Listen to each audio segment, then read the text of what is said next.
2024 tata IPL এর ফাইনালে অতীতের সব ইতিহাসকে পিছনে ফেলে নতুন ইতিহাসের জন্ম দিয়ে শাহরুখ খানের কলকাতা 2024 টাটা আইপিএল এর শিরোপা জয় করলো।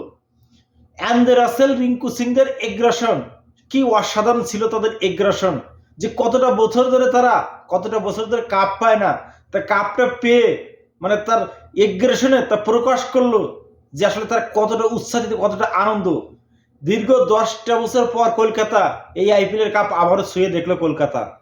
হয়তো প্রতিটা বছরই আমরা শাহরুখ খানকে এই ভাঙা মন নিয়ে ফিরে যেতে দেখেছি, কিন্তু এই বছর আর সেই ভাঙা মন নিয়ে ফিরতে হয়নি। কলকাতার হয়ে যে সমস্ত প্লেয়াররা খেলছে এই বছর ফাইনালে কলকাতাকে নিয়ে গেছে এক অনন্য উচ্চতায়। কি অসাধারণ ম্যাচ খেললো কলকাতা নাইট রাইডার্স। এমন ইতিহাসে হয়তো এমন ফাইনাল ম্যাচ এখনো পর্যন্ত আমি হই বা আপনারা হন এরকম ফাইনাল ম্যাচ হয়তো দেখেননি। যে একটা ফাইনাল ম্যাচ হচ্ছে, একটা দল মনে করেন 10 ওভার 3 বলে ম্যাচটা জিতে তারা সেলিব্রেশন করতেছে, যে ম্যাচটা হয়তো আরো 1.5 ঘন্টা গড়ানোর কথা ছিল, কিন্তু 1.5 ঘন্টা আগেই কলকাতা ম্যাচ জিতে সেলিব্রেশনে ব্যস্ত।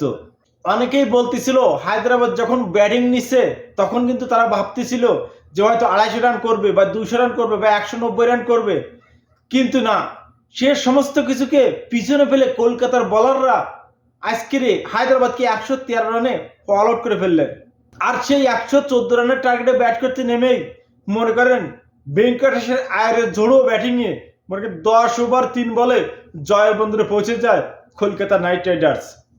আজকে সেই জয়ের নায়ক সেই অবহেলিত মিথেল স্ট্রাক, যে মিথেল স্ট্রাককে নিয়ে কত কথা কত গুঞ্জন হয়েছিল প্রথম রাউন্ডে।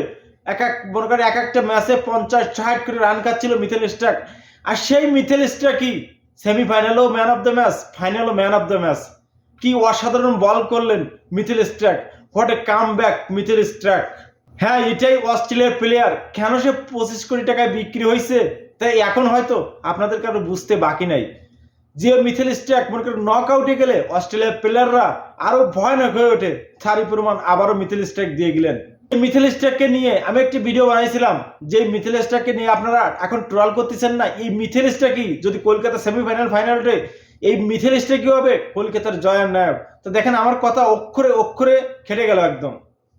মিথেল স্ট্রাক আজকে অনেকগুলো উইকেটে ম্যান অফ দ্য ম্যাচ হয়নি, মাত্র 2টা উইকেট নেছে, কিন্তু যে 2টা উইকেট নেছে না, ওই 2টা উইকেট খুবই জরুরি ছিল কলকাতার জন্য।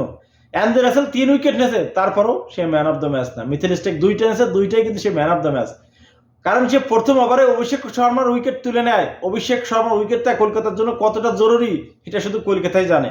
কারণ অভিষেক শর্মা একবার যদি কিনতে দাঁড়ায় যাইতো তাহলে কোনো বলার বলই ফেলাতে পারতো না, যার কারণে মিথেল স্ট্রাক আজকের ম্যান অফ দ্য ম্যাচ।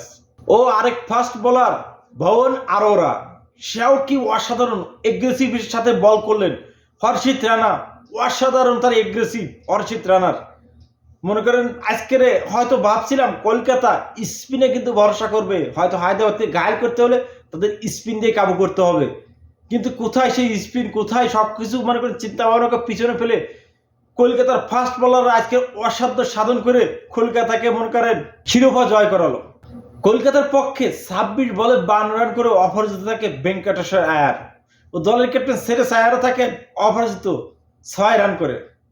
অন্যদিকে ওপেনার ব্যাটসম্যান গুরবাজ আহমেদ সে কিন্তু 32 বলে 39 রান করে প্যাভিলিয়নের পথ ধরে, কিন্তু পথ ধরলে কি হবে, তখন তো কলকাতার জয়টা শুধু সময়ের ব্যাপার।